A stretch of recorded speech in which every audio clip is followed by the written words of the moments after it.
இப்போ இப்போ சமயத்தில் விஜய் இவர் வந்திருக்காரு. அவர்கிட்ட வந்து நிறைய இளைஞர்கள் வந்திருக்காங்க, கேள்வி சொல்லிட்டு இருக்காங்க. இருந்தாலும் அது வந்து ஒரு அரசியலுடைய களம் வேற, திரைக்களம் வேற. இப்போ வந்து கமலஹாசன் வந்து ஒரு அரசியல் நடத்திட்டு இருந்தாரு. அவருடைய பார்வை வேற.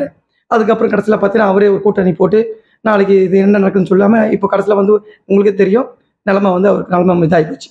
ஆனால் நாம் தமிழர் கட்சி வந்து செல்வம், அதாவது பணபலம் இல்லை. எங்களை பொறுத்த வரைக்கும் பணபலம் கண்டிப்பாக இல்லை.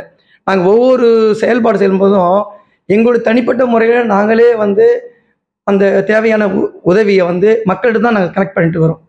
இது வந்து வெளியூர்லேருந்து வர்றது, வெளியூர்லேருந்து வருது, எங்களுக்கு எவ்வளோ சொல்கிறாங்க.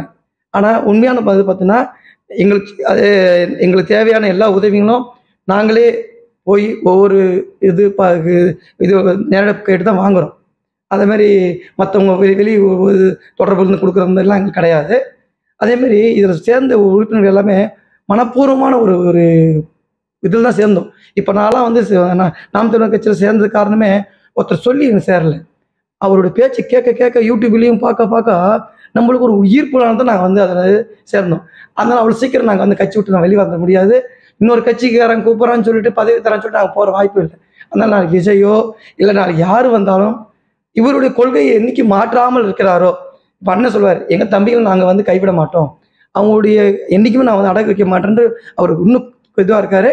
முதல்ல வந்து விஜய் வந்து இது வரும்போது அரசியல் காலத்தை வரும்போது அதிகமாக அவரை வந்து இழுத்ததே எங்கள் அண்ணன் தான். ரொம்ப பாராட்டுனது எங்கள் அண்ணன் தான். ஏன்னா நான் மட்டும் தனியாக போராட முடியாது தேர்தல் காலத்தில், என் தம்பி வந்தாருன்னா சேர்ந்து போராடுவோம் அப்படின்ட்டு சொன்னவர் அவர் தான். ஆனால் அதே தம்பி என்னுடைய திராவிடமும் தமிழ் தேசியமும் என்னுடைய இரு கண்கள் சொல்லும்போது, தம்பி நீ சொன்ன தவறு, திராவிடம் வேற தமிழ் தேசியம் வேறு, நீங்கள் ரெண்டுத்தையும் போட்டு கன்ஃபியூஷன் பண்ணிக்காதீங்க, அதுக்கு எதுவும் சரி இதாக சொல்லிட்டு அடுத்த நாளே அவர் நினச்சிருந்தா தம்பி பேசிட்டாரு அது பார்க்கலாம் சொல்லிட்டு ஒரு மீடியாவுக்கு நீங்கள் சொல்லிட்டு நீ அடுத்த தேர்தலுக்கு கூட்டணிக்கு வாய்ப்பு இருக்கலாம், பிளான் பண்ணலாம். ஆனால் ஒரே வார்த்தை சொன்னார், தம்பி உங்களுடைய இது வேற, என்னுடைய இது வேற, அதனால் நீங்கள் உங்கள் பாதை வேற, எங்கள் பாதை வேற, உங்களுக்கு எனக்கு செட் ஆகாது, 2026 தனித்தே போட்டிடுவோம்னு எங்கள் கூட்டத்திலையும் சொல்லியிருக்காரு. இனி வருங்காலத்தில் நாம் தமிழர் தனிச்சு தனித்தான் போட்டிடுவோம்.